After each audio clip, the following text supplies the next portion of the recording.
All right, can you hear us, Sheila? Lori. Lori? I can hear you, but Lori is taking the helm. Yes, I can hear you. Okay. All right. The time is 7:01 p.m. and I will call this meeting to order. May we have roll call, please? Mayor Ryko, Here. Pro Tem Hannerham, Here. Trustee Britnall, Trustee Clausen, Here. Trustee Engelhardt, Here. Trustee Poston, Here. and Trustee Spiepert. Here. All right, may we rise for the Pledge of Allegiance and a moment of silence. I pledge allegiance to the flag of the United States of America and to the republic for which it stands, one nation, under God, indivisible, with liberty and justice for all.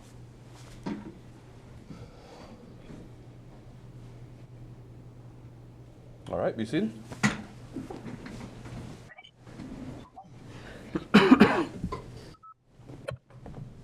The first item on tonight's agenda is public comments. Persons desiring to make a public comment on items not on the agenda, please activate the raised hand function in the meeting program. Or Lori, did we have any phone calls or emails in regards to non-agenda items? We do not. Okay. I do not show any raised hands, Mr. Mayor. Okay. Do we have anybody sign in? No, sir. No? Okay. Did anybody in the public intend to sign in for public comment? Now, they're all here for agenda items. Okay, all right, sounds good. Then moving on, we'll move on to the consent agenda, which contains item number 1, the minutes of the December 9th, 2024 Board of Trustees meeting. Item number 2, resolution number 1, Series 2025, a resolution designating the public place for posting notices per section, CRS section 24-6-402 2C. Item 3, resolution number 2, Series 2025, a resolution of the Board of Trustees appointing Colorado River Engineering as the town water engineer and Michael Sawyer as the town water attorney of the town of Silt, Colorado. Item number 4 is resolution number 3, 2025, a resolution authorizing the purchase of public works equipment from Miles Rippey Excavating for the town of Silt, Garfield County, state of Colorado. And resolution the fifth item is resolution number 4, Series 2025, a resolution supporting the grant application for a grant from the U.S. Department of Transportation, Rebuilding America Infrastructure with Sustainability and Equity Grant Program, and the completion of the Silt Pedestrian Bridge Connectivity Project for the town of Silt, Garfield County, state of Colorado. There's a lot on there. Would anyone like to discuss any of those separately, or anyone like to I make a have motion? some questions on 3, but do you Okay. have? I just wanted to ask Director Lundin, what was the due diligence in comparison to the purchase pricing for the equipment that was done? What did we look into to find out that we are purchasing at a really good price? Like Well, the comparison with it? Sterling dump truck is well maintained. It's a 2007. It's a tandem. It's larger than the dump truck we do have, which means it'll be less trips to the pit to get materials, and it'll help the town out a lot. And then also, we'll be able to put the smaller dump truck to this wastewater plant to haul some of the sludge away, which will save us several $1,000s. Okay, that sounds great. And I guess my second question was on Resolution 4. Okay. So do we have an amount of the grant that we applying for? 18 million. Oh, we apply for the full amount? Very nice. The RAISE grant allows a small rural community to apply without a match. Wow, that would be great. It would be. Yes. That's, But yeah. as with all grants, I want to manage expectations because this is a highly competitive grant. Yeah.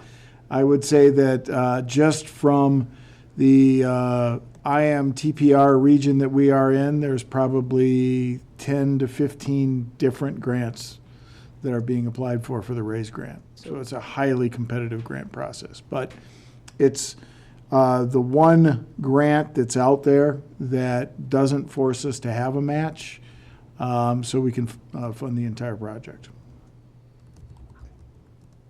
Those are my questions. All right. And I said 3, but I had a couple questions on 4. So how many miles does this dump truck have on it? I believe it's right at about 96,000. Uh-huh. Oh, okay. It's got more hours on it than miles. Gotcha. But it's well maintained. Okay, and tires are okay, because I Tires just are don't good. want It to. actually comes with an extra set of tires. Uh-huh.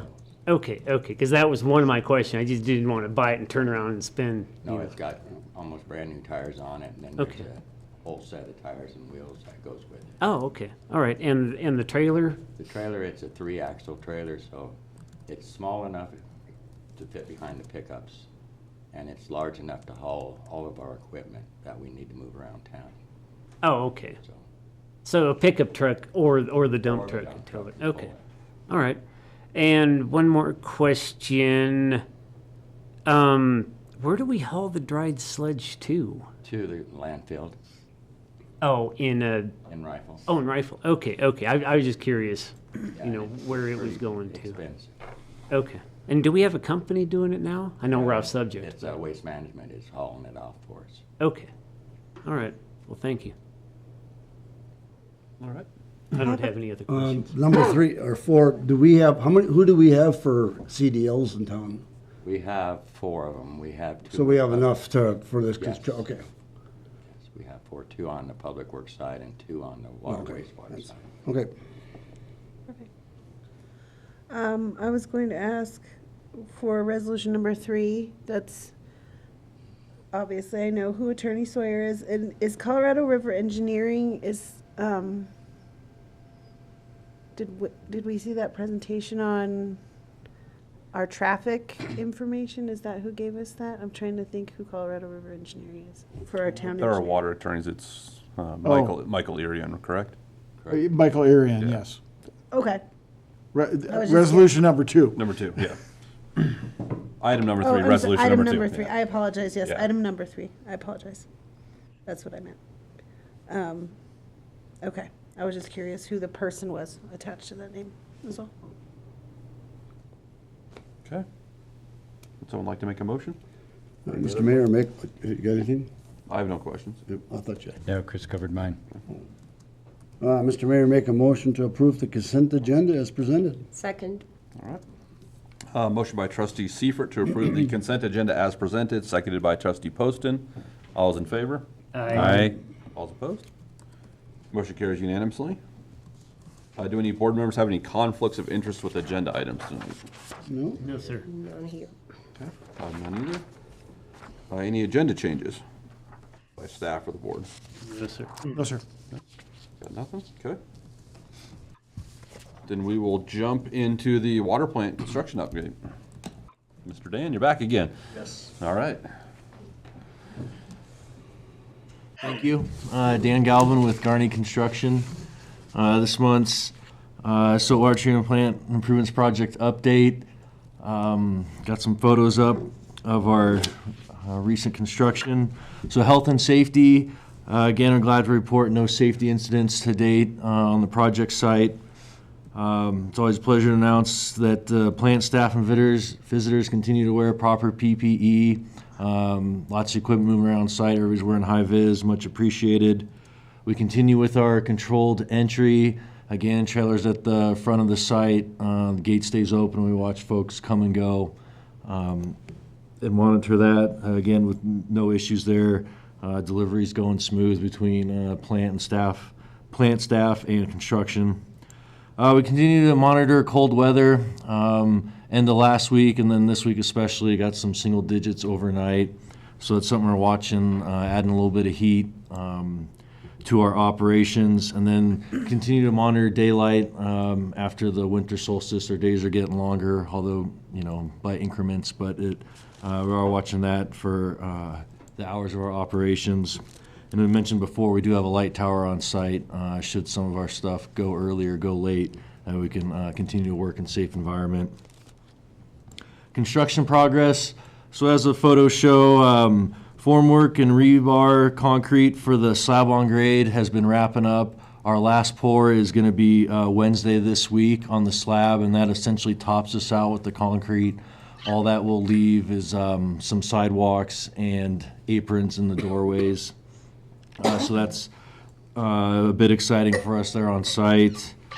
Along with that, the under slab and in slab plumbing and electrical is moving along just fine. So those two trades will have their items in and installed to allow for this concrete pour this week. And then with that, there's some site electrical. So we got some of the subs digging in for under buried conduit in a few areas. Some of the remaining piping has gone in, and then we're planning for some additional buried piping that's kind of going to go through the pond and back a little bit. So that's still a few weeks out, but in the planning stages to make sure that goes smoothly.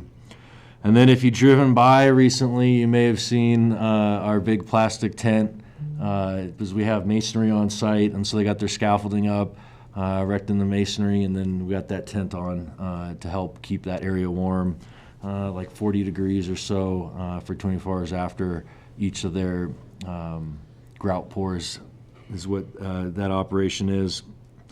And then as well, last month and this month we have commenced startup and commissioning meetings, various parties including construction staff, plant staff, and then this month Tony Zancanella joined us as well to discuss. We're still quite a ways out, but at least we're getting brainstorming and talking about how we're going to interrupt the plant's operations, and then what we can do to assist each other to make sure those go smoothly. So again, 2 meetings so far, holding those monthly now, and as we get closer, as need be, we'll increase the frequency there. So that has been a plus. Looking forward to the upcoming work. To comment on schedule, so minimal weather impacts, hasn't stopped work, but with the cold, it slowed things down a little bit, and then as of late, maybe a little bit of snow removal in the mornings. We lay out concrete blankets that are insulating to cover the work in the evening, so those get rolled up in the morning to allow for work to continue. As mentioned, electrical and plumbing is moving along at the new building as well. There's a little bit of electrical work in the existing plant that's been going on, and then the stuff around the site. And then with our startup and commissioning means, currently we're tracking early September for our final performance test with the new and the old plant operational. Regarding budget, no contingency log provided this month, no changes to that between last month and now. Updates will continue as they roll in. We'll be sure to present that next month. And then the only item on there, Tony mentioned something, but we've had Trustee Pawson asked before about our screen, the intake screen, and that's one item Tony mentioned. I'll have to list on that. Last we talked, it was in the neighborhood of $250,000 for the intake screen portion, and then with some improved drawings from the engineer, there's a small civil portion to make improvements to that structure for that new screening as well. So we'll be sure to get that on there, and we can point that out next month. And then to date, 9.2 million billed. So with that, glad to open it up to questions. I do not have any questions. No, looking good. Questions? Sounds great. It's coming along well. No questions from me today either.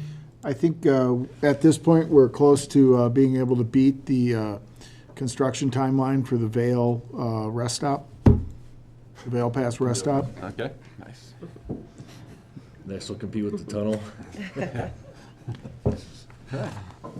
Thank you. All right, thank you, Dan. Great, thank you. See you, Dan. Okay. Next up is a new hotel and restaurant liquor license for Le Mora LLC, doing business as Le Mora Pizzeria. Our applicants are here, so if you'd like to come up to the table, and then I will turn this over to Deputy Clerk.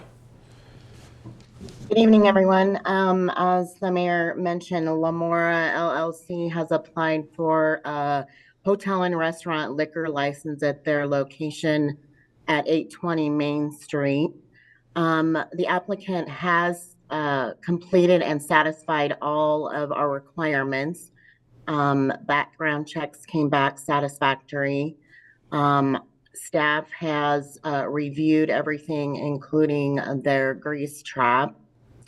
I did have on my initial report from Thursday that I was awaiting the server training certificates, but the applicant has supplied those to me at this point. So the staff is recommending approval on the liquor license. One last thing, they are located in a B1 zone, which they're fine on serving in that zone. Operation hours will be, I believe they're open they're every day, 11 a.m. to 9 p.m. And this would include beer, wine, and limited spirits. Okay. Do any board members have any questions for No, it's Deputy pretty Town Clerk or straightforward. the applicant? Yeah, Thanks for everything that looks bit. good. No, I just want to say thank you for having the business in Silt. It really is a great addition. My family probably recognized my name because we order a lot from you guys. And it's really awesome. So you guys are looking to do more of a restaurant? Yeah, we're sit trying to down get more setting? Are you gonna in-house change the business. layout? Yeah, because we do a lot of delivery and takeout, so Uh-huh. want to bring more people like dine in and Change the ambiance. That's fabulous. That's great, in my opinion. Yep. I have a quick question about liquor, beer, and wine. How does that operate in terms of delivery? So we haven't applied for we don't do no delivery. That's for not liquor. part of this. No. Okay. Okay. Are you still gonna do the delivery? No, we still do. We do delivery and all that still. Yeah, we just can't do it. I think we want to apply for it for the summer. Once the summer comes along, the KOA opens up and all that. And We got some when we were listening to music, too. One Uh, day. This last summer, I think we got some pizza while we were listening to music over at the pavilion. oh So, yeah, we were doing the event. Yeah, the concert. Yeah. Yeah. It's great. Oh, good. Thank you. We love delivery. So I'll just clarify one quick item. The applicant would have to apply for an actual delivery permit to deliver any alcohol. Oh, wow. That was the reason why I asked. It wasn't clear to me from the existing documentation. It's also possible that I missed it in the details, but that's why I wanted to ask. Okay. Okay, so then there's one page that shows where the layout is. So are you? I apologize. That's okay. I was just curious. That's awesome too. Okay, cool. Very cool. All right. This is a public hearing. If there's no further discussion by the board, I'll open up the public hearing. Sounds good. All right. The time is 7:19 p.m. and I'll open up the public hearing in regards to the new hotel and liquor license for Lamora LLC, doing pizza as Lamora Pizzeria. Persons desiring to make a public comment on this agenda item, please activate the raised hand function in the meeting program. Or did we have any phone calls or emails in regards to this agenda item?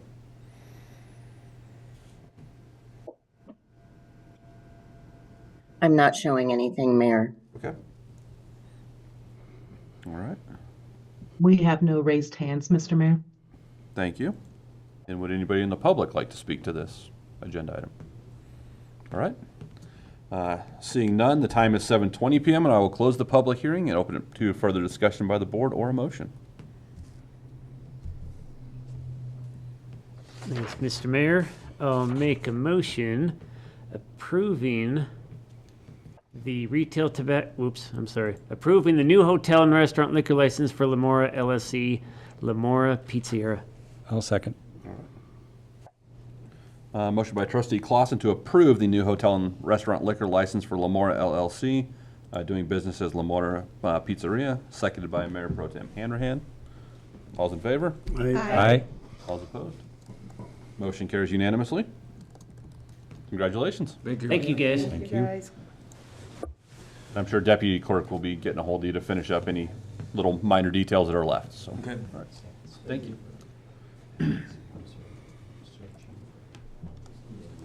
Next item on the agenda is the retail tobacco sales licensing and tax discussion with Peter Mueller, and I will turn this over to Deputy Clerk.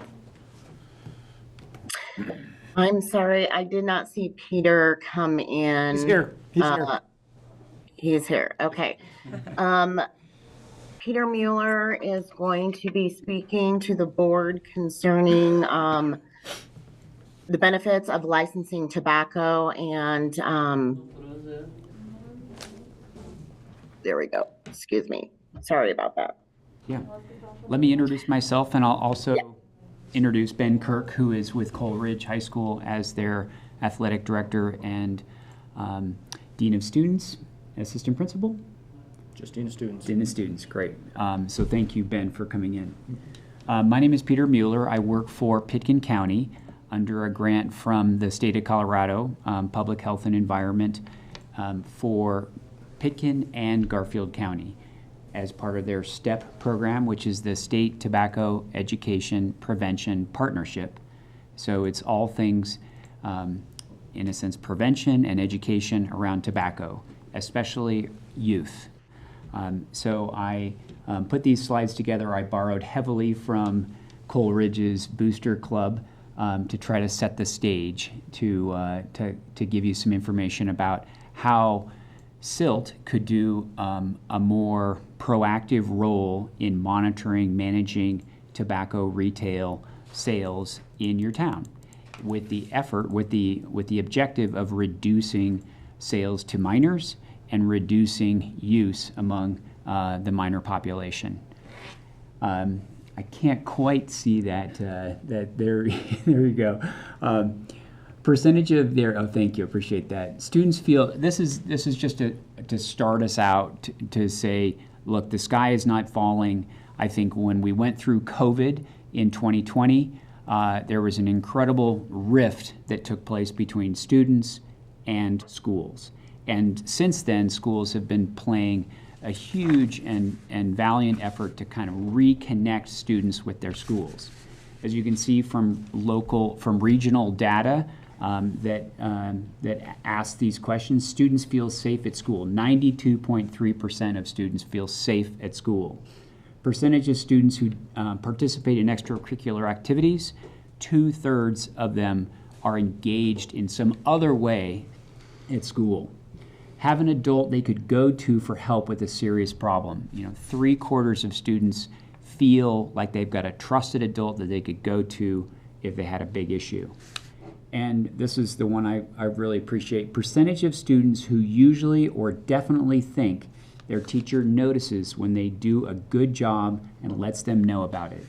70% of students feel really good about the effort they put in, and they know a teacher, an administrator, a person at that school is going to acknowledge their effort.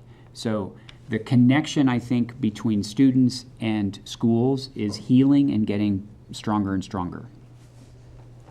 We get to the next slide. There we go, another thank you. At the same time, and this is just to kind of set the stage, we were all teenagers. We all struggled, at least I know I did. Percentage of students who most of the time or always had poor mental health in the last 30 days. This continues to be a real challenge, the mental health and wellness of students in that, that secondary age. Percentage of students who seriously considered suicide or hurting themselves in the last 12 months, 17%. Real serious issues around the vulnerability of students. Now for tobacco, the reality is that 11.5% of students, 1 in 10 or a little more than that, have vaped in the last or used tobacco products in the last 30 days. And then when you look at some of the root causes, like what is the access students have to tobacco, the rate at which they are allowed, if you will, to purchase cigarettes in retail establishments, which means gas stations, supermarkets, the dollar stores, liquor stores. Well, they can't really go into a liquor store. We know that. but 81.5% are able to access tobacco in local retail establishments. And we'll talk a little bit more about that, but I just wanted to kind of set the stage. Like, schools are doing a great job of reconnecting with students. At the same time, students' lives are in the mix, in that kind of vulnerable stage, and they are looking for who they are, who they want to be. And when they look around, they are being advertised to by these huge tobacco companies that are luring them in. And I'm not trying to, it's not gloom and gloom, but they're definitely looking for flavored products that entice students, young people, to try tobacco. So at that point, I'm just going to pause and have Ben give us kind of a little more of a ground view perspective from Coleridge and his experience as an educator. Okay, thank you. So, as Peter said, my name is Ben Kirk. I'm the Dean of Students at Coleridge High School. I've been there for 19 years. I've been the Dean for 9 years. And so I'm here on behalf of myself, not Coleridge or Garfield RE2, but I have a unique situation that I live in Silt. My kids are here, and I've worked with Peter with some of this stuff throughout the school. So he invited me to come in and kind of share my insight. And when I see 11.5% from my perspective at the high school, I would say I feel like that's way low. The number of kids that are vaping, and Zen's another huge thing. I don't know if that's part of Peter's conversation, but Zen are those little it's like chew packages, nicotine packages kids put in their lips. Between those two, there's very few backpacks that I ever searched that don't have one of those two in them at the high school level.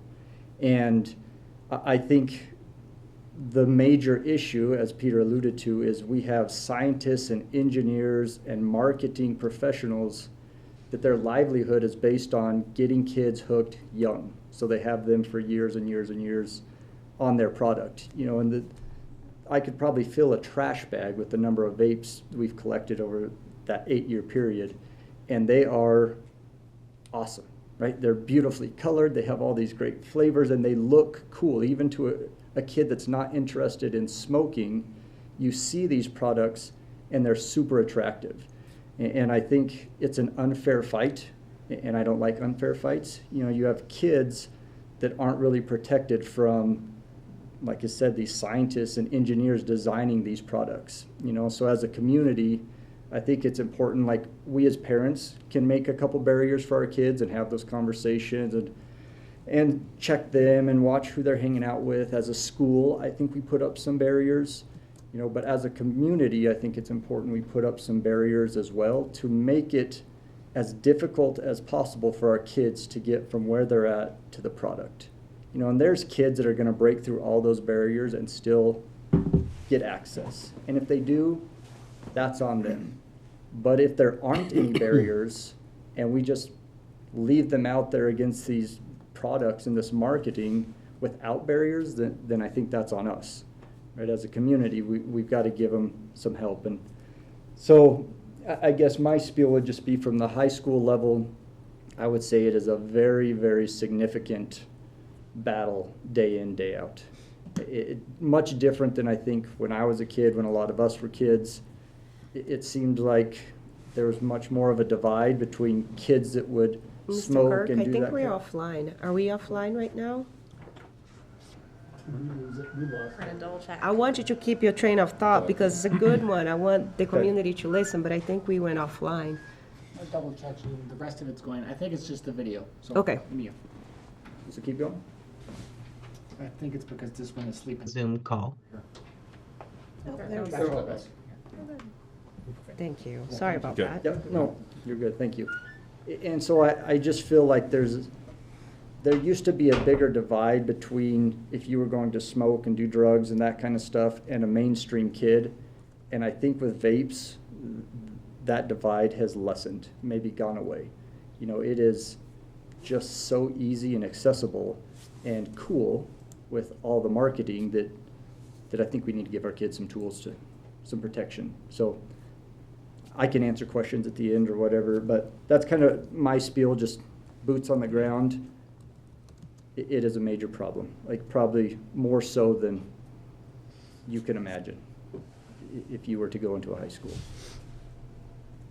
And so the question is, well, what are the tools, as Ben kind of put it out there, what are the tools available for communities to look for a more local role in managing tobacco sales and access? Yes. Can I ask something before you dive into that? Because I'm wondering, like, this 81.5% of people being able to buy it, like, didn't we have,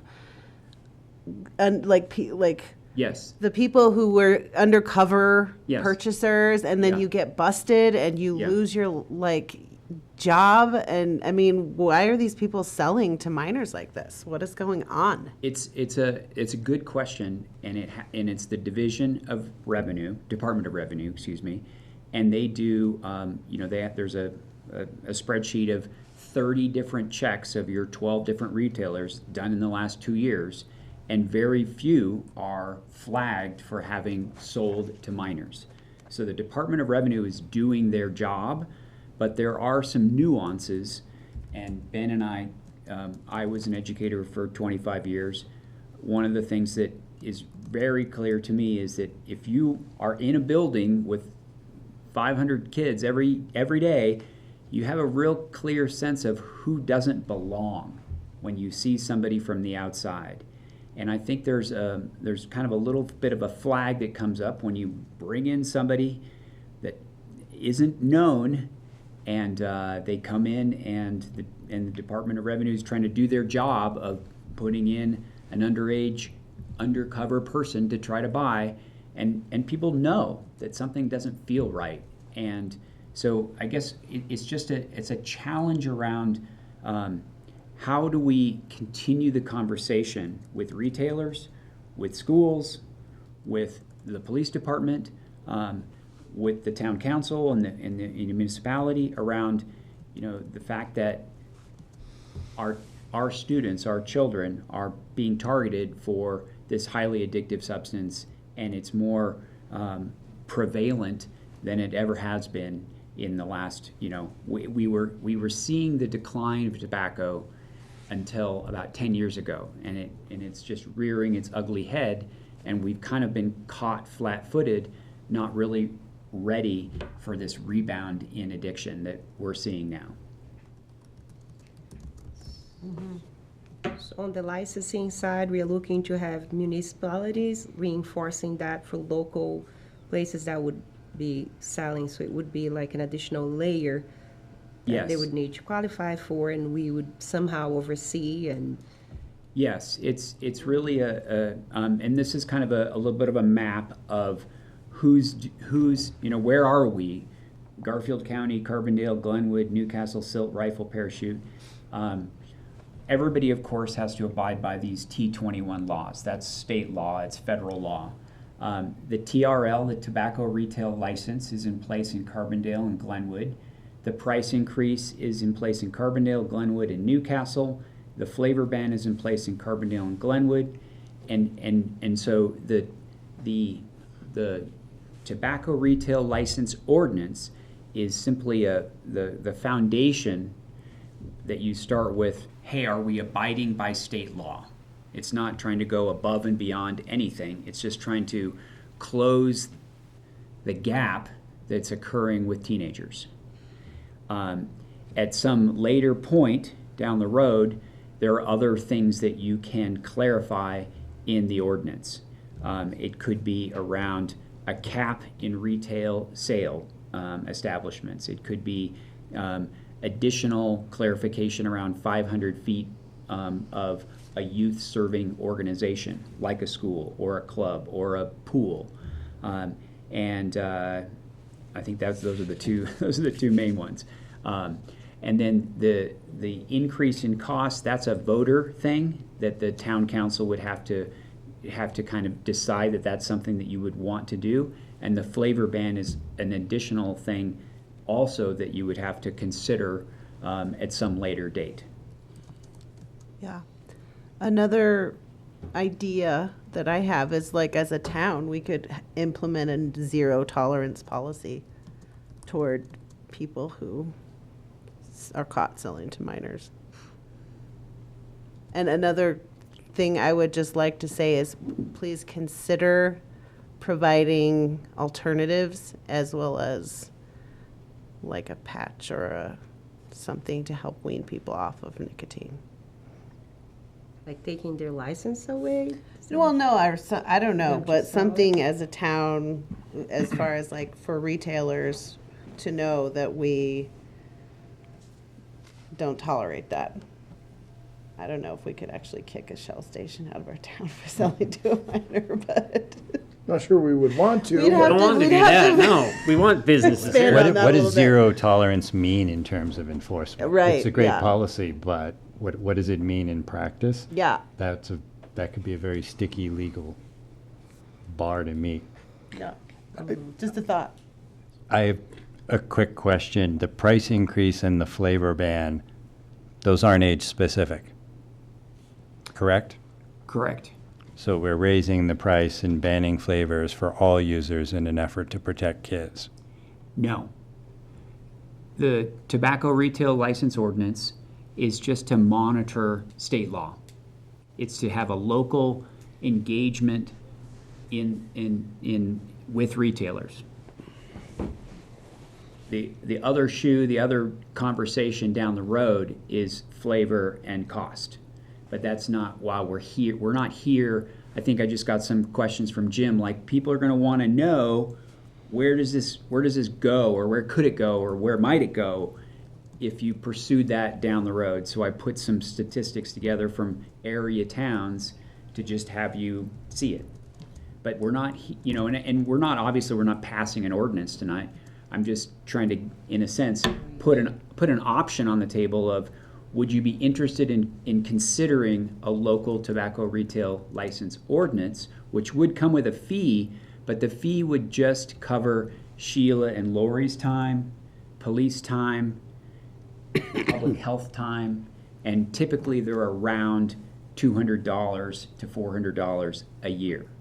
So it's a very modest fee to in a sense, get that engagement from the local community to improve, the consistency with which all retailers are interacting with youth. And to be clear, I have two children, one's in middle school, one's a sophomore in high school. I'm definitely in favor of preventative measures, but I do have some concerns about passing ordinances that affect pricing and flavors for all users. It seems more of a birdshot approach. And if the core of our issue is age-based, then the solution should be age-based. We shouldn't be imposing additional pricing on everybody to facilitate less use by a subset of that group, according to your own slide, 11.5%. That's why I like starting as a starting point with the tobacco retail licensing. Yes. And monitoring the licensees each year like we do for, some of the licenses that we have in town. Then we ask for infractions and issues. I don't know how we would, assess of who's selling for minors and whatnot. That would be, Yeah, I think something having it to find. alone But I would think cause the next shops step to be up, more disciplined. At a bare minimum, having a tobacco retail license, I think that starting with that, I totally agree. I think as But the with local specific shops to know that minors, exists, they're going to tighten up their guidelines operations for and train their minors, people specific better. strong guidelines for selling for minors. And I bet you have layout of current licenses and how the layout of that is that we could potentially read through and try mirror and maybe just like make it for sale. Yeah. Do you guys have any numbers that support that implementing this is actually reducing, teenage use? Yeah, I have that in the presentation.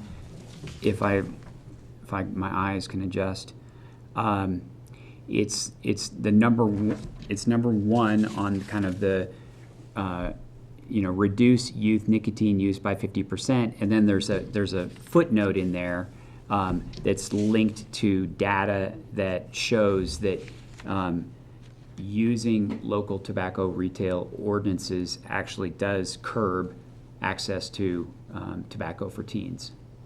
And I'm sorry for the font, it's a little too small. And I want to kind of go back to the retailers. You know, I visited with your retailers over the last couple of weeks, and they they don't want to screw up. They want to do right, and they want to abide by the law, and they don't want to get fined, and they don't want to have their licenses revoked. So I just want to make sure that you get that sentiment that the retailers are on the same page. They just, I think they would benefit from that kind of additional presence, support, and collaboration with, as I mentioned, police, the town, the schools, just that conversation. Because they're still getting duped, if you will, by very resourceful teens. You know, people that are buying for youth and kind of redistributing. They're finding a person at a retail place that's not in Silt, but maybe in unincorporated Garfield County. You know, I remember, you know, when I was 16, I knew where I could buy the cheap bottle of champagne. You know, it's not like kids are slow on the draw. They're trying to work the system as best they can to get to a substance that's marketed for their engagement. And that's what we're trying to curb. Yeah, but in a way, it's like guns. I mean, you can have all these rules on the books and everything, and the ones that want them, they're still going to find them. And Ben addressed that. You know, I think what we're trying to do is do as much as we can in all the different respects. The schools, the towns, the police. You know, we're all trying to play a role. Parents. Yeah, and I'm not trying to make this about, you know, I know it sounds, you know, heartless because I'm looking at the dollars and not necessarily the kids, but I'm looking at all the towns that have implemented this, their tax revenues have gone down. And I've noticed nowhere on here do you guys have any sales tax numbers for Silt and what we're currently doing with tobacco, just to kind of compare? We don't have a tobacco sales tax. Okay. Oh yeah, you're right. We don't have a tobacco sales tax. This is yes. So I'm mistaken. Sorry. Part of the purpose of this discussion is, you remember last summer we did talk about early on in our you're right. budget process whether you had any appetite of looking at retail sales tax on tobacco, and there was kind of a mixed feeling on it. Wanted to study it more, wanted to look at it more. This is kicking off that conversation again. I think there's an interim step that we probably should take by doing the retail license so that we can monitor a little bit more.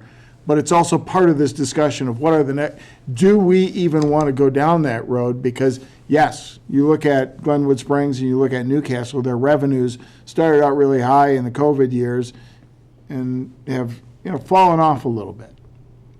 Yeah. You're right. I apologize. We don't have a. I should know that. I should know that because I was against it. Now that I remember this. I guess my thought is if we don't implement, if we're the only town that doesn't implement the price increase, all the kids come to Silt to buy the cigarettes, you know, or the people who buy cigarettes and then sell them to kids.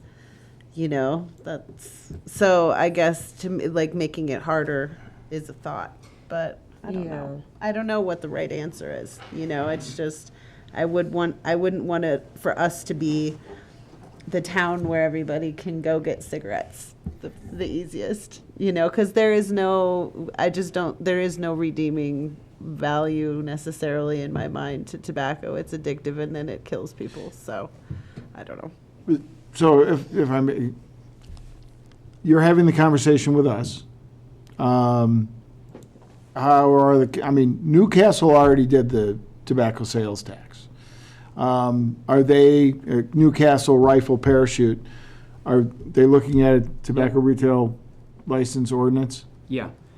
I have a meeting on Thursday with Parachute, and then I'm in conversations with the town council, then the town manager of Rifle as well. Yeah. And I've also been meeting with the commissioners because Mike Sampson was very supportive of the idea. And he said, I'm an educator. I care about kids. This is a good thing to do. I'd like to see you have your municipalities lined up, and then I would be supportive of this from a county level. So, I think there's concern about additional oversight and ordinances, and at the same time, he was very supportive and kind of gave me my marching orders, which is great. Being in alignment with the county should definitely be something of our goal too, as a county, to help protect the communities and our kids as well. And I do think of it as the next step. If we are thinking, because it's open for discussion for us to be thinking about creating a cigarette tax down the line, getting a guideline right now, an ordinance that would just give additional foresight for us to overlook the retailer before we go into the ballot for cigarette tax. I think that's a good next step up.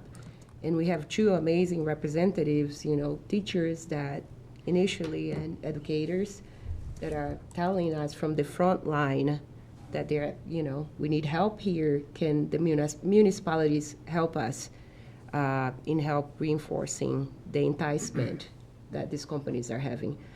I'm 100% supportive of the next step of creating the retail license. As far as price increase, I would rather go into the ballot initially as a tax. And it's interesting. I have families all over the world, and prices of cigarette, and I asked specifically, and she said, how much are cigarettes here? And I told her roughly the amount that I imagined and knew. And she's like, is at least $4 or $5 more in the country. And she's talking about the Netherlands and like places like that. So yes, like the representatives were telling us that the fact that somewhat price increases would affect younger communities to purchase the cigarette, I could see potentially that.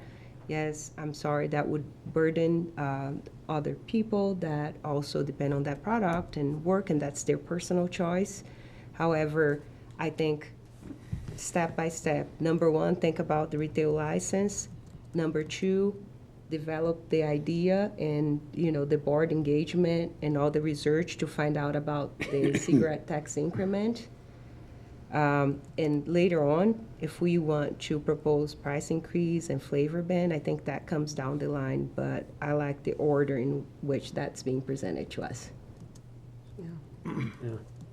Well, and I think from a policy perspective, I am not generally favorable to more restrictions on the businesses and like raising taxes and things like that. And it's imposing, the government imposing, but I do feel that it's warranted in this situation because the tobacco companies are predators, and they want to make addicts out of people. And then, that's a sad, slow death, right? So to me, that's something where we should fight back.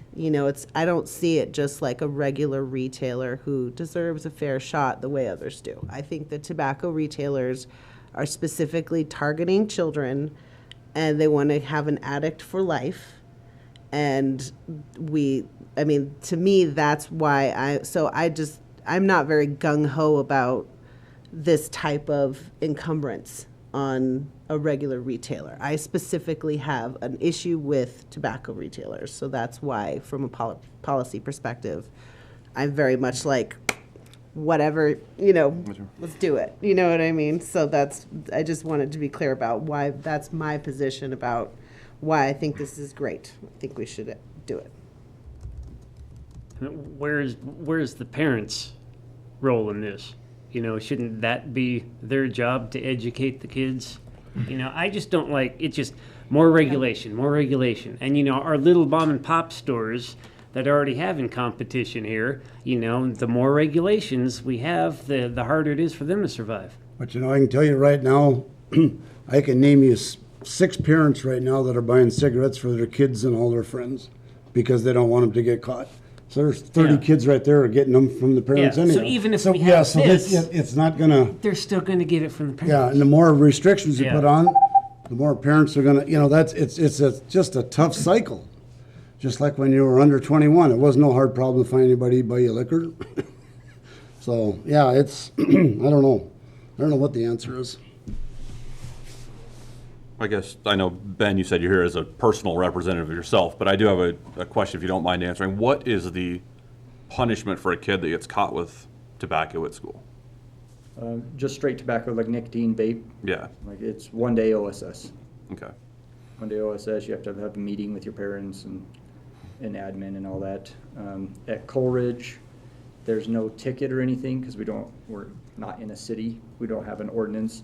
I know in like Rifle, if you get caught with a vape, you get a ticket from the city police if you're underage. So that's another barrier that they put in there, or a consequence, you know, just something to think about. Right. Yep, for us, 1 day out of school suspension. Okay. Because one thing that's always shocking, or in the data's in here that actually I find shocking is that, you know, we have 64% of kids are participating in extracurricular school activities, but we have such a high volume of kids that use tobacco products. I always see, you know, we live in a small town, so you walk into Come and Go and you see this person that's an athlete, and you know they're in high school, and they're buying a vape. Yep. And I'm just like, that is completely like counterintuitive to push yourself to be an athlete and then use a tobacco product. You know, is there, I guess, a discussion? I mean, there's got to be an ordinance, I would think, in the county for a minor with tobacco products that they would be able to ticket them on something. I don't think with just nicotine. It's just nicotine. Okay. We have an SRO, we have a sheriff's officer at our school 24/7, and nicotine, there's nothing. For marijuana, Yeah. they get an MIP, but I think it's just confiscatory. They just take it. They just take it.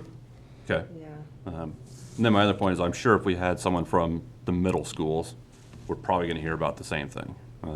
My youngest daughter just became a freshman this year, and she can't believe how many people she knew in the middle school level that are also vaping. So, That's like- or using tobacco products of any kind. you know, the middle school now and Coleridge both, and all of our bathrooms have vape detectors. In the last 2 to 3 years, we put in, they're $1,000 a device to sends a message to my phone if someone's vaping in the bathroom. And, you know, so there's lots of stuff that the school's doing, but I think just the easy access to it makes it an uphill battle. Yeah. And not that it would completely go away. I mean, there's nothing that makes it completely go away. I think the more deterrence, the harder it is for a good, normal kid to get it, the fewer will do it. There's always going to be that 10% that doesn't matter how much it costs, doesn't matter what hoops have to jump through. Same with the vape detectors. We still catch kids every week that know there's a vape detector in the bathroom and they still walk in there and smoke, you know, because they're just going to do it. But the average kid sees that and goes, not worth it. I'm not going to get in trouble, you know, so it's just a deterrent. But, and just, there's also a difference between a barrier versus a punishment, and also a punishment maybe that could follow them for the rest of their lives, right, and impair their ability to get a job later on in life. Like, I don't know if that's necessarily what we need. And then there's also a difference between that, and then, you know, helping somebody quit or find alternatives to, you know, kids want fidget thing. You know what I mean? So just, I guess my approach too is like really like try and use the carrot and not a stick, unless we're talking about adults who are preying on children, you know. And that's really actually how I met Peter, was he came to Coleridge to provide ideas of the helping fix the problem rather than Right. just the consequence. Yeah, because I mean, they're addicted to tobacco, and it's like, you know, that's difficult even for an adult to quit who's got lots of grown-up skills. So And to some of the comments from earlier, Trustee Clausen, Trustee Seifert, I understand, you know, things can get somewhat, like, you do your best and you still see it happening, But I think as a body, as the board, we have a responsibility to draw policy and set out, ordinances with the public that we hope is going to help with the problem that's happening with the public. So, we listen to feedback, we listen to specialists, and we discuss as a board. And it's easy to say, well, I'm tired of seeing, you do what you do and it happens anyway. So as a board, we are drawing policies that will help potentially lower the number of infractions.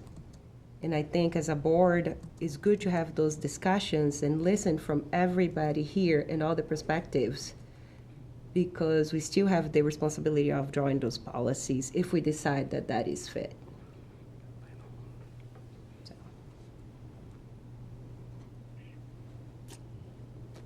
No, I mean, thank you for that. Yes, you have a very valid point. Yeah, it's something that we know as parents. Like I'm a parent too, have, 19, 16. I have my conversations and spend my time with my children. I keep a good eye on them. And the expectation is that every parent is spending time with their children, is educating them, is talking to them, is guiding them. And it's just an effort that just is all rounded. It's the community, is the board, the educators, and together with the county, and being synchronized with the, like all the way with the counties as well. I think if we can be like synchronized with the way we feel, we think, and we operate as a community. And as parents, educators, we are not asking parents to stop educating their kids. We're just saying, let's, have more secure measures with the retailers, so that there is one extra layer that if Lori comes in next year with a retailer, they'll obtain the license, and she tells us, hey, there was an infraction, so we know that that's going on. So once that retailer is sitting in front of their board for the renewal, we are talking to them and we are asking, hey, are you applying training for your employees? So it just gives us like an extra set of eyes.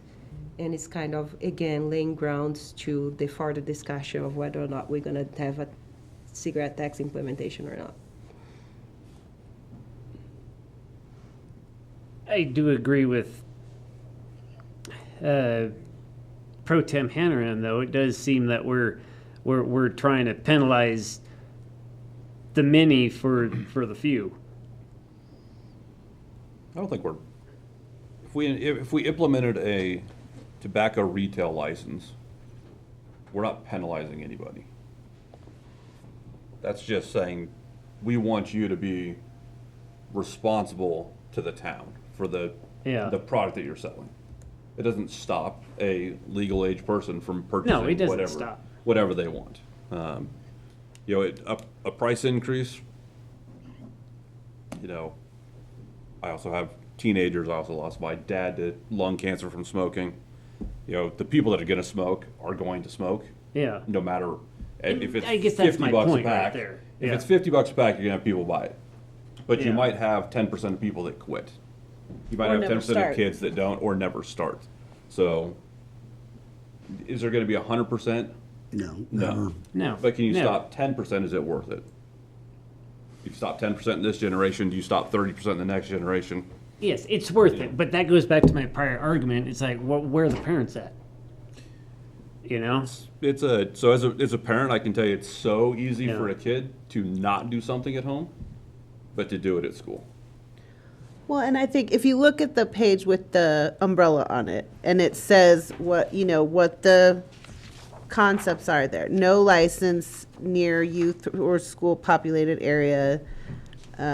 Keep tobacco out of sight. No coupons on tobacco, stuff like that. So it's like if you're going to sell tobacco, you can't do it. You have to do it in a more responsible way, I guess, so that it's not marketing to children so much. But to me, these things don't, like revocation or suspension for repeat offenders. I don't know. It doesn't, it's more strict to me, but I don't see it as like a punishment.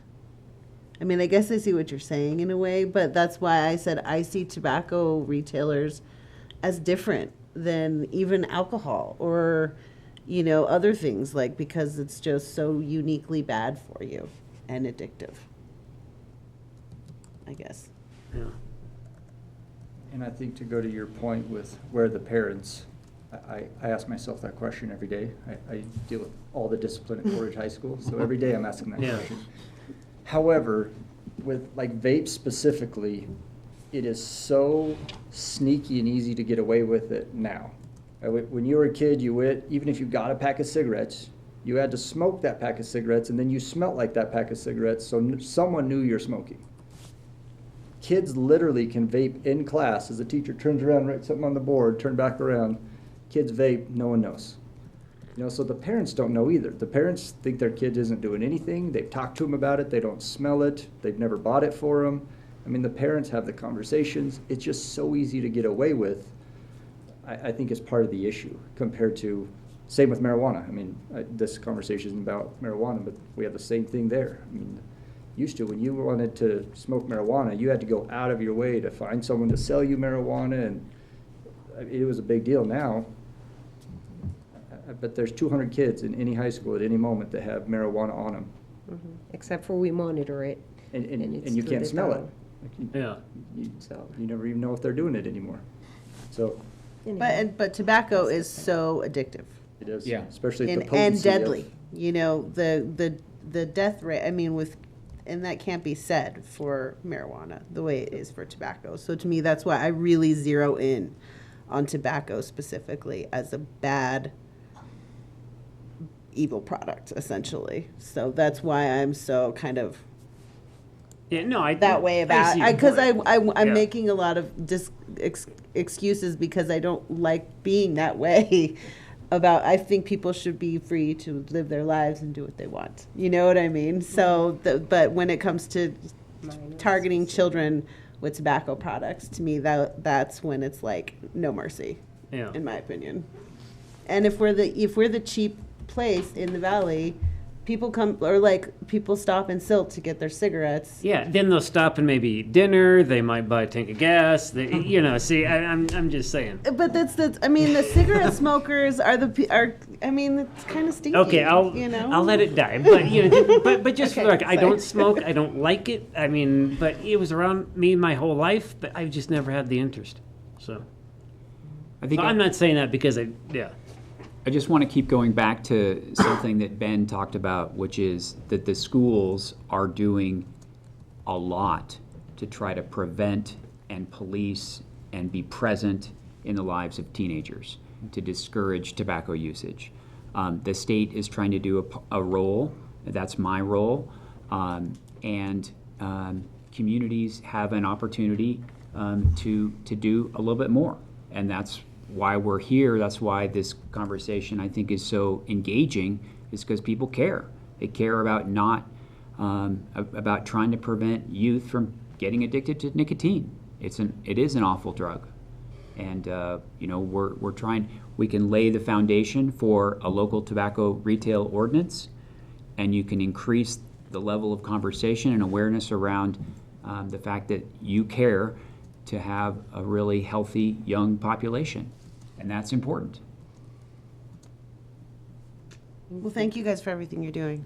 Thank you, appreciate it. It's our pleasure, and I really appreciate Ben coming out to support this and to speak to it. Thank you. So before these guys are done, what are the wishes of the board? Do you want us to proceed with the development of a tobacco retail license and bring it back for consideration? Or are you just going to punt at this point? I would like to continue. you guys know how I feel, but I'll go along with the consensus of the board. I would like to do the exploration into it and see what Provisions. we can do with it. I know we have a copy of the Glenwood ordinance, which I did not get to read yet, but just to see what options there are. Is it going to save everybody? No. Is it going to save 10%? Possibly. So. Yeah, I'm in favor of it. Yeah. I'm curious what Attorney Sawyer's thoughts are on like Glenwood's ordinance. You know what I mean? He will get a chance to kick this one if we put one together. Yeah. Good insight, great. Well, I would be, again, we're waiting, I appreciate Jim's kind of calling the question. I'd be happy to support Jim and your town attorney to develop a draft set of an ordinance for you to consider at some future date. Excellent. Okay. Does the state have a minimum age for tobacco purchase? 21. 21. 21. That's the TL 21. That's federal law, That's correct? federal law. Federal law, yeah. That was, Is it federal? The T21, yeah. Thank you. I guess we have some work to do. That sounds great. We have a committee that works on our code, and their meeting is the first Tuesday of February. Great. So we have between now and then to get a draft put together. That sounds great. I'll reach out to you and All right. schedule some time. Thanks so much for your attention and care. I appreciate it. Thank you Thank very you, much. guys. For coming in tonight, yes. Appreciate it.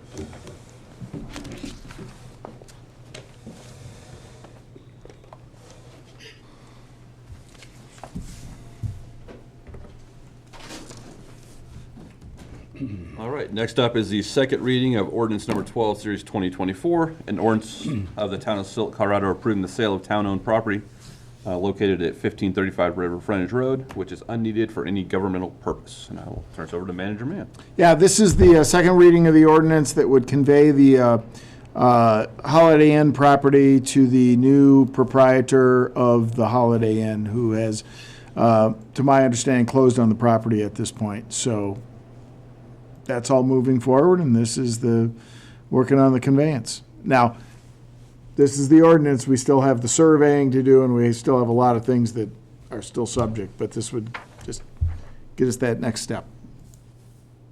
All right. Any discussion by the board? This is a public hearing, but I don't have anything.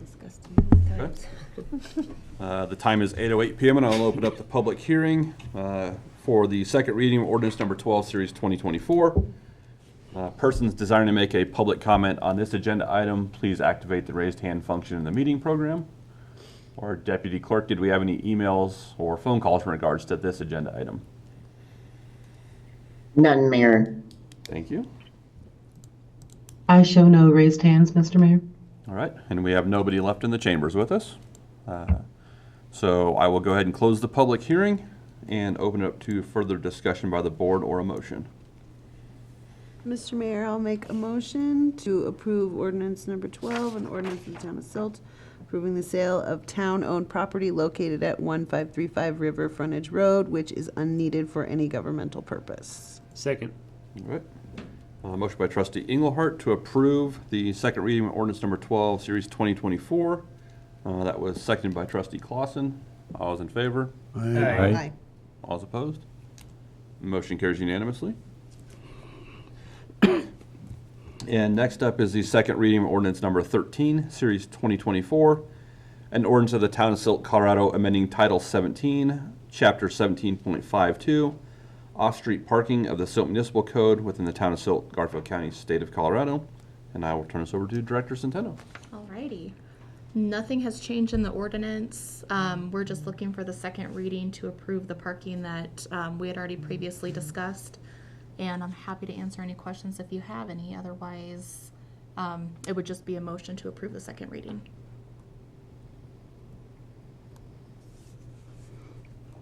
I don't have anything.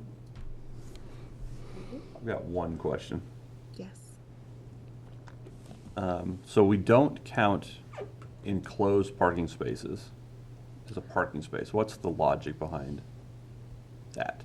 Because a lot of the enclosed parking spaces, if we didn't require unenclosed, people use their garages for storage more so than like a car to park in there.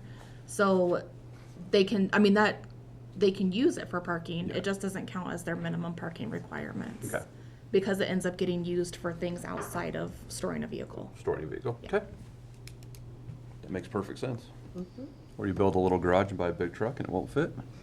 So then you're parking on the street? Not that I do that, but. Someone you know. Someone I know, yeah. Okay. I just wanted to make sure, hear the rationale behind that, and it makes perfect sense, so. Any other questions? No? Okay. The time is 8:10 PM, and I'll open up the public hearing for the second reading of ordinance number 13, series 2024. Persons desiring to make a public comment on this agenda item, please activate the raised hand function in the meeting program. Deputy Clerk, any emails or phone calls in regards to this agenda item?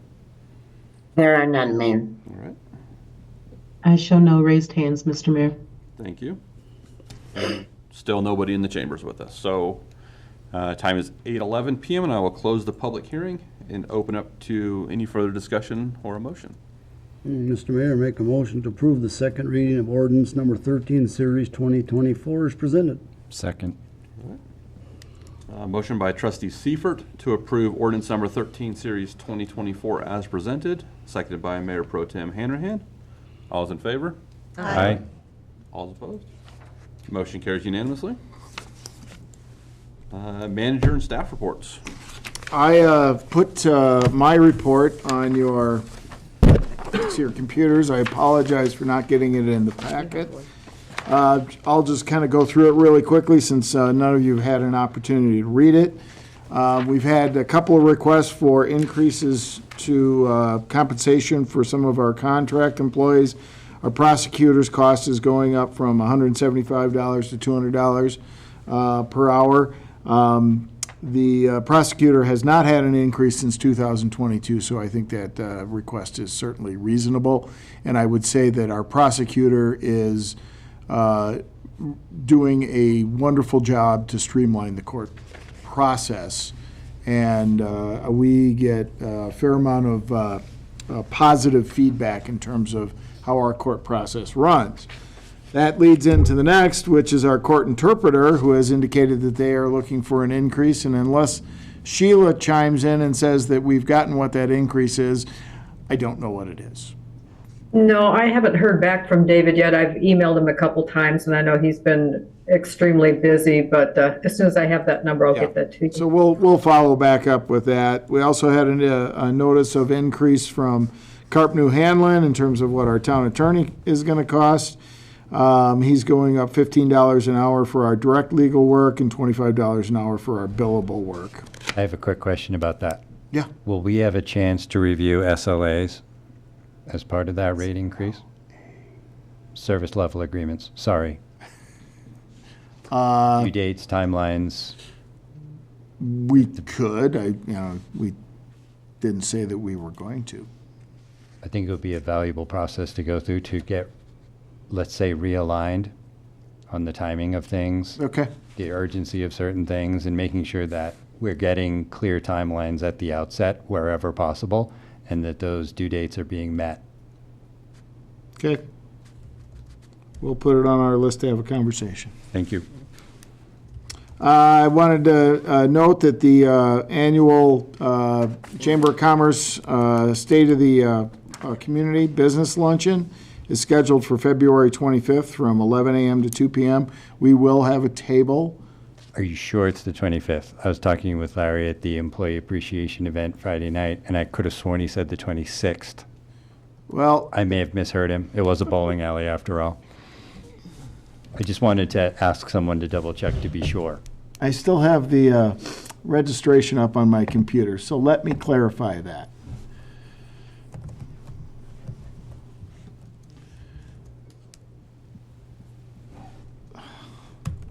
If I could type my password in, it would go much faster. I have a question while you're typing that in. Yeah. Is there a way to see like a graph about our court number, the number of tickets year by year? I'm just curious, like how many more tickets. I will tell you it's gone significantly up with the newer officers that we have hired and the higher number of staffing. But we can certainly put some data together so you can see what's going on. A little graph or something, but it's just curiosity. It's not like what Mayor Pro Temp was asking. That sounds important. According to the, according to just the curious. receipt that I am looking at, it says February 25th, 2025. Okay, then I I- misunderstood him when he said it.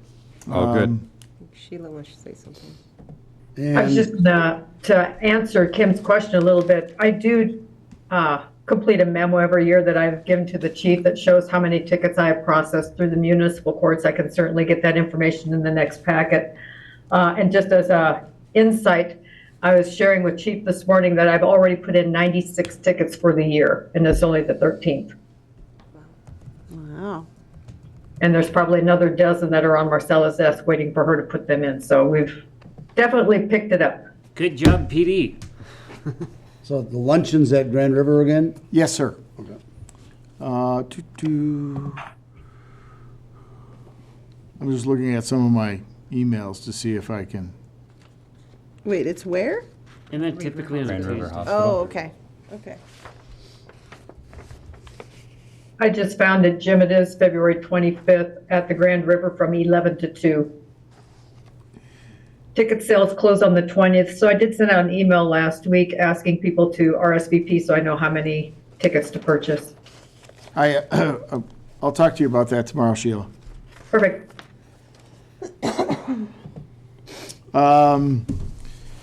Calendar for the year, I thought I'd just put it in there in terms of all the holidays that the town observes, the days that we're going to be closed. July 4th falls on a non-work day, so there is a floater holiday that's been given to all the employees to be used at their discretion. Our meetings are going to continue to be second and fourth Mondays of the month. Interestingly, today, there was a conversation of whether there would be any appetite for the board to change their meeting night. It's entirely up to you. It's not something I'm worried about. Somebody suggested Thursday night, which I thought was remarkably. No, I'm fine with the way they are. I like how it is. Me too. But planning and zoning is first Tuesday of the month. I got that right, correct, Nicole? But the other piece that we're going to try to do is we're going to try to keep most of the committee meetings prior to either planning and zoning or the first board meeting of the month, so that we're not just having meetings all the time. So we'll try to work that schedule out as much as possible. We have been contacted by a company to re-engage in a conversation about putting a cell tower. Yes. Up here, up here near our water tower on 7th Street at the cemetery. We have started the process, but we wanted to bring it to you folks to make sure that you are still interested or have interest in having a cell tower located in town. My personal opinion is that anything we can do to improve cell service in town would be a good thing. That being said, I also don't think we should give away the ability to put a cell tower up. Right. So, Yeah, I think we've discussed this, what, two, three times? that we've been through In this. the so- last 6 years, it's been, had what, 2 or 3 different suitors? yep. But hopefully, it seems as though there's a little bit more interest for, and this is a company that owns and operates cell towers. They don't actually hang the cell equipment on the towers, which is the latest and greatest, which is a positive because then you would have a cell tower that has co-location on it. So you don't have 3 different cell towers in town for 3 different carriers. You have one cell tower that might have 2 or 3 carriers on it. Usually there's a requirement with those vendors that they have to have at least one at all times. Just something to bear in mind when we're looking at the contract. Okay. That it can't be vacant for 60% of the term of the contract with the town. And then when it comes up for renewal, hey, wouldn't you know? All of a sudden, somebody shows up. Yeah. Yeah. There are tons of contracts available to look at that have lots of details on that. My understanding is this is the catalyst for this is that somebody wants to locate on the tower, but they don't own any towers any longer. The cell provider doesn't own any towers, so they need somebody to build them one. And they have fiber on the highway now that they didn't have before. Right. In these negotiations, instead of having it look like they hide it with the pine tree, can we have it look like the palm tree? I will put that Just my request 2 in. cents. I think Silt with the palm tree Palm cell tree tower. would- No, the I sil- just the saw a silt really cute bird. picture on Pinterest of a goat tower where the goats can Can climb the tower. and they live in it. It's like a chicken coop. A goat coop.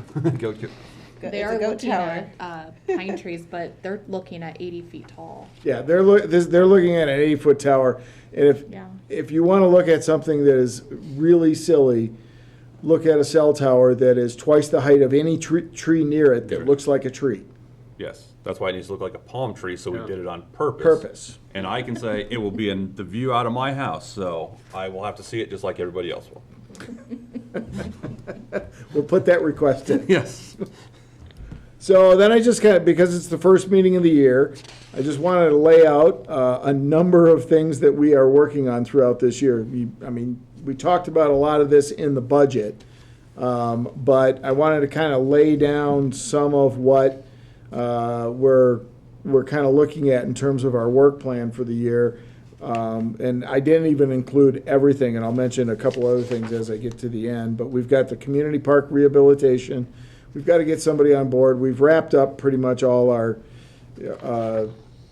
information gathering, and we are working towards getting somebody on board to do some final design work. Hopefully, we'll bid the project around mid-year, and then after park season is kind of winding down, then we'll actually do the work. Housing needs analysis, our preliminary report is delayed, and it's delayed on staff's recommendation. We sat down with Eco Northwest this past week and got the survey results, and it wasn't very representative of the community. And so I don't think it gave a good representation of what people are looking for. And so we've asked to do some additional outreach, especially to the Hispanic population. Our survey was 81% white people. At best, we're probably 65% white people in town, so, and it's probably 60%. So we're looking to go back out, so that's gonna kick that to February 24th. Then we'll begin once we have that, we'll begin the rewrites of appropriate code sections, which will also trigger the need to update our comprehensive plan. We're gonna eventually just go forward with it? I mean, how, are we gonna wait until we get the 30 to 40% Hispanic population? We're gonna try to target some additional responses. We're gonna do that over the next couple of weeks, and what we get is gonna be what we're gonna get, and then we're gonna move forward. Okay, yeah, I mean, that seems fair. Space needs analysis for our town facilities. We'll be releasing an RFP sometime around mid-January, deadline February. Start making addition, after that, we had included that we would look to get a planning grant through DOLA to cover the majority of the costs. So the award of the project would be dependent upon being able to get a grant. The 7th Street pedestrian bridge and plaza, we've got the RAISE grant going in. You adopted the resolution supporting the $18 million ask. Our grant writing consultant has suggested that we're liable to need to do some lobbying. And by lobbying, somebody's got to go to Washington, D.C. and rub elbows with the powers that be. That would likely happen in March, April. I can see the mayor's already raising his hand. I'm sorry, he was raising your hand. Yes, I was just voluntold. Yeah. Anybody? This would be going out, talking with the transportation folks about the project. It would also include us trying to meet with our congressional delegation, get them on board, and really start to build some. Could we potentially have, what is it, like town staff, or will it be board members? Could we team up in maybe 2 board members or something? I would suggest that the lobbying trip, while I'm willing to go, it's better coming from the politicians than it is from some bureaucrat, which I am. I'm happy to go help, but really the message is better coming from elected officials to administrative type folks in Washington, but then also the elected officials talking to the congressional delegation is better than me talking to the congressional delegation. I would be interested, but I would be interested if I would team up with someone else. And I will tell you that we have letters of support already for the project from both senators. Okay, good. That's great. And so we, they're on board with the project. CDOT's on board with the project. School districts on board with the project. We've gotten some letters from some local businesses, and we're trying to get more. It's just, we're trying to build the support. Because we're only at 30% design, it's a long shot for us to get the grant, but the grant's around a year from now too, and we'll be at 100% design next year. And if they already know about it from this year, chances are even better next year. So that's kind of where that one is. If we can push it off till April, I would be able to. Okay. Do something, just There you nothing go. until the end of March. Okay. I can go whenever. I'd be happy to. Okay. All right, well, we'll keep working towards that. Grand Avenue, we held a pre-bid conference this past Tuesday. We're getting ready to go out for bid on that. Spring, summer construction. Yeah, the bid will close January 30th. Probably be March when the project starts. Yeah. This spring and summer or next, this? This spring. This spring. Well, I thought that's what you said, and that's great. Obviously, we're continuing to work on the water treatment plant with the planned completion late fall, up and running, producing water. And then we'll be, working on phase 2 of the project, which is kind of cleaning up some of the ductile iron mains and some additional, water system work. Economic development side, we're working with Downtown Colorado, Inc. on their challenge program, which we're looking at developing a site-specific kind of project that we can start shopping to people in terms of what we'd like to see happen. We're working towards the southwest quadrant of the 9th Street roundabout where the Mayan taco truck is, vacant lot, and a couple residences, and then the meat locker plant, and seeing what we might be able to do there. But, we have this whole section from the 9th Street roundabout all the way basically to 5th Street on Main Street and then down to Front Street, which is ripe for economic redevelopment type work. That process will be completed sometime in the spring of 2025, and we'll start trying to work with people to see if we've got some interest out there to do some type of mixed-use development. Another piece of this is to reestablish the Urban Renewal Authority. We will have our second presentation, hopefully, on January 27th. That was the plan. It was originally going to get bumped because of the housing needs assessment presentation, but since that got bumped, we're probably going to try to bump them back up. And then part of that, I think we probably will need to hold some community listening sessions where we're just present somewhere and start talking about what do people want to see, what do they want the community to look like, et cetera. What is it that people want to see, and get some good feedback from the community rather than just we have a project and then people are talking about it. We've got the website redesign that we're going to be working on this year. We've got to develop some basic needs, long-term needs. We've got to do an RFP award and hopefully get this all done in a year. I mean, it doesn't take that much to build a website anymore. So That's what I hear. that's, if we can do it sooner than that, great. Another initiative that I've been working on is trying to get some language classes here for town employees. With 40% of our population being Hispanic speaking, we have a bit of a language barrier. I would love to be in, the old ogre and just say, well, you're in the United States, learn how to speak English. That ship sailed a long time ago. And so we need to do something more proactive so that we have better communication with 40% of our population. So I've been working with Colorado Mountain College to get somebody in here that is going to start teaching us some conversational Spanish. And would that be open to board members and P and Z as well? Certainly can make it so. I mean, make I'd it be so. interested in that. We certainly can make it so. I'm not sure what time of the day that we would be doing it, but we'll take all comers, and Yeah. I mean, it will just be paying for everybody. One thing I was going to ask about that was, is the website going to have any Spanish translate, or can it be translated? Yeah. Because I feel like the website, the more we develop that and people are able to serve themselves and Yep. fill out forms and things, right? But I mean, still all very good. Yep, that is definitely the plan. And then just a couple other things that I remembered as I was kind of going through this today is that we are looking to improve our investments, and so we're going to be looking at investment services. We will probably be doing a banking RFP. We haven't done one in forever.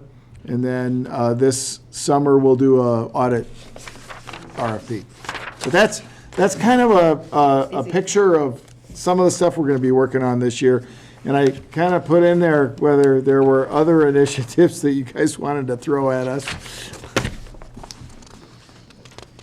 Pro Tem Hanrahan is not allowed to speak if we could mute his microphone. Forever. Doesn't say anything about mountain biking trails on there. That's kind of dependent on the grant. Oh, right, yeah. You know. We're still waiting, we're waiting. We're waiting on that. Waiting. Speaking of that, I do have a call on either tomorrow or Wednesday. Hopefully it's Wednesday, but I think it's Wednesday. No, I have it tomorrow at 11 a.m. where I have to defend the mountain biking trail planning grant. So.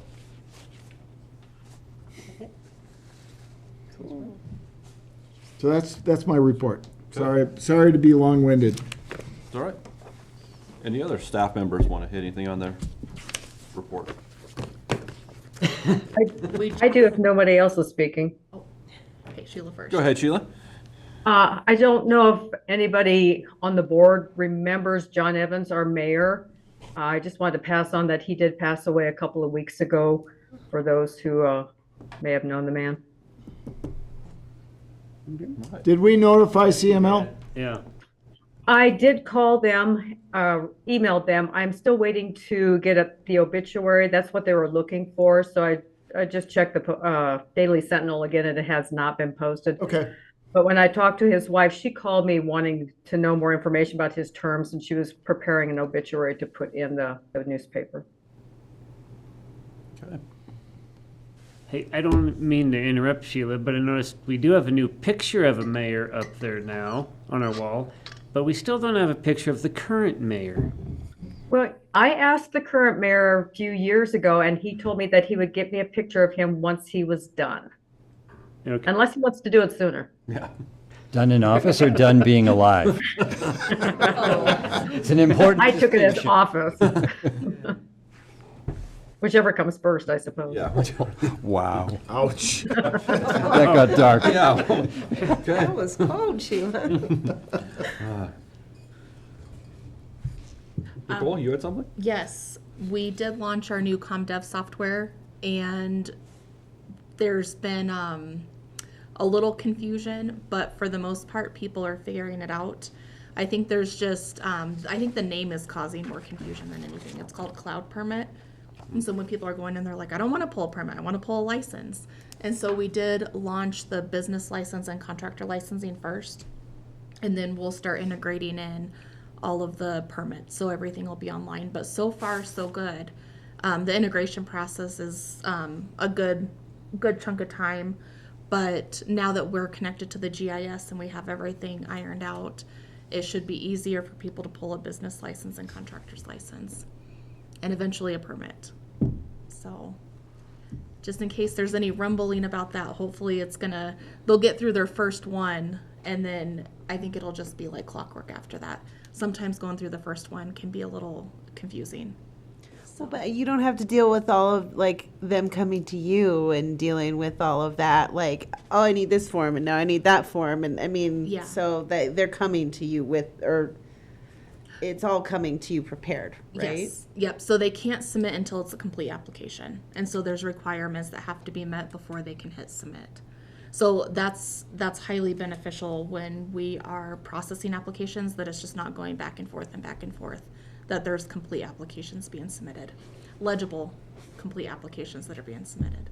Oh, you had to put the legible piece in. Yeah. That's been an issue. And then if people have to come back, you've already got that information saving and, like, there's just so many things. Yeah, about they the create their electronic account and it process. saves it. Yeah. Like it saves their information, so when they go to do it again, it'll be easier. Awesome. Nice. And what's the deadline for business licenses? So it's normally January 15th, but we're gonna have to extend it to the 30th because we had a tie on to the county's GIS system and it had gone down for a little bit, and so we didn't launch as quickly as we thought we were going to. So to be fair to everybody, we're gonna have to extend it by 15 days, so it gives them closer to like a full 30 days to complete the applications. Okay. Oh, thank you. I have 15 more days to get it done. Okay. Got anything exciting, Joe? No, just that the Grand Avenue pre-bid went well. We had like 6 contractors here and did a complete Nice. walkthrough, and it was not a mandatory pre-bid, which is encouraging that other people might bid it also. So Okay. I think we'll get some good prices on it. Nice. Nice. And the first phase is 16th. Get to, hopefully it'll go right to the edge of the park, to the west edge of the park. That's where the ductile turns up to Ballard. Uh-huh. So hopefully we can get it all the way to there. All right, nice. Okay. All right. I mean, I have a question for Director Lundin. Your hours for public works, are you guys still doing the 5/10s? No, we're doing the 410s. Or 4/10s instead of 5/8s. And I only ask because I'm concerned of liability of public works guys running around in the dark. No, it's actually been pretty good. The guys wanted to stay on the 410s. They've done inside work. They've done a lot of work here in Town Hall with cleaning the lights and stuff. Well, it's dark outside before they can go do stuff. Okay. And in the shop in the evening, they're getting some of their maintenance done, and we'll have the cleanest shop in the valley. Nice. Nice. And the east roundabout, those lights still aren't on, but I noticed they don't have like XL pole numbers. It appears it's like off of 1 meter, and I've noticed that the crosswalk light. At the east roundabout out Yes. by Bella Vista? Yes, exactly. And I've noticed that crosswalk, when you hit the button, nothing happens too.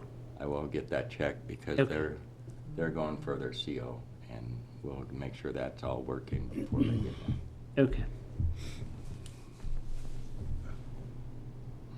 Okay. Any That's other all I- questions for staff? No. Okay, updates from the board and board comments. Trustee Posted? Okay, so for the downtown, what was the name? The Downtown Colorado Inc. Yeah. The initiative and feedback from the board. How is that, the layout? Is that a 6-month assessment in combination with the feedback from the board? Yeah. Can you? We should be, we had the Downtown Colorado Inc. in for their first session. There's a 7 Meetings? course meeting that we're going through to try to develop the site in terms of what we want it to look like, and in terms of trying to put this package together. I would anticipate that sometime probably around May, we'll be done with that. Okay. And so then we'll be able to start trying to market cleaning up. Downtown area and all Yeah. of that good stuff. But this whole conversation gets a little broader, and when we start talking about the comprehensive plan for the housing needs assessment response, we probably have to have another conversation about what it is we're trying to attract, especially in our downtown area. I think, the whole river frontage area probably needs a conversation as well. Mm-hmm. And I think that's great with all the like see in front of us all the plans for the year, the layout, and the things that we are tackling, like face on. And I'm very excited about the downtown developments and just going out there and fight for Silt and the developments that we can have here that's going to enhance the lives of the population, not only of Silt, because we are in such a crucial place in the corridor. So it'll just help with the attraction of people in the downtown of area of Silt with the pedestrian bridge and the plaza. Had several citizens walking up to me with excitement, thinking that it would be amazing to have that connecting portion and having a downtown plaza where they can go into and socialize. So I'm very excited about having so much alignment, having all those plans right in front of us, with the alignment with the master plan, but also bringing, Downtown Colorado Inc., that will bring the expertise and give advisement to the town administrator, and it's coming over to us to go ahead and just help make it happen. So very excited about 2025. Okay. Trustee Miller. I don't have much today. I share Trustee Poston's excitement after all of the budgeting and everything, and then hearing what's going to be happening. It's really cool to see. But I think we're just getting started, so I don't have much to add for today. All right. Trustee Clausen?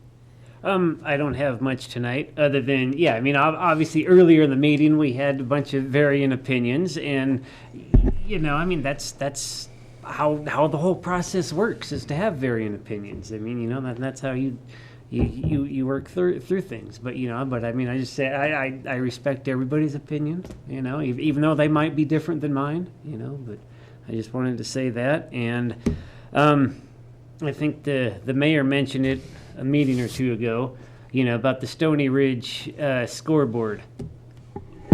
I kind of feel it's time for a new one. And I know we probably should have talked more about this at budget, but Always an opportunity to do things outside the budget. The budget is just a plan. And one thing I know about budgets is they change. Yeah. Yeah, and I don't, it's broken and it's probably 20 years old, and I think it's just time for another one. We'll look at what we might be able to do, and maybe it's something that we'll try to do one of our FMLD grants for this year, or something along those lines. Yeah, I did price them out. They're ranging between 6,000 to like 13,000, depending on what it is that we're wanting. Or it to maybe be. an AGNC grant or something like that. Yeah. So there's a couple of opportunities out there that we can have, and if that's a priority, we'll put it on our priority list, get some pricing, and start seeing what we can do. Sell some advertisements. Mm-hmm. There we go. Yeah, it's a good opportunity for sponsorships from local businesses. Yeah. We've usually had a meeting with the county commissioners once a year. I think now that we got another county commissioner on there, is that something we can look at, getting together with them again, the workshop? I usually kind of was interesting, to sit down with them and go over affairs and stuff and whatever. They had ideas, and Okay.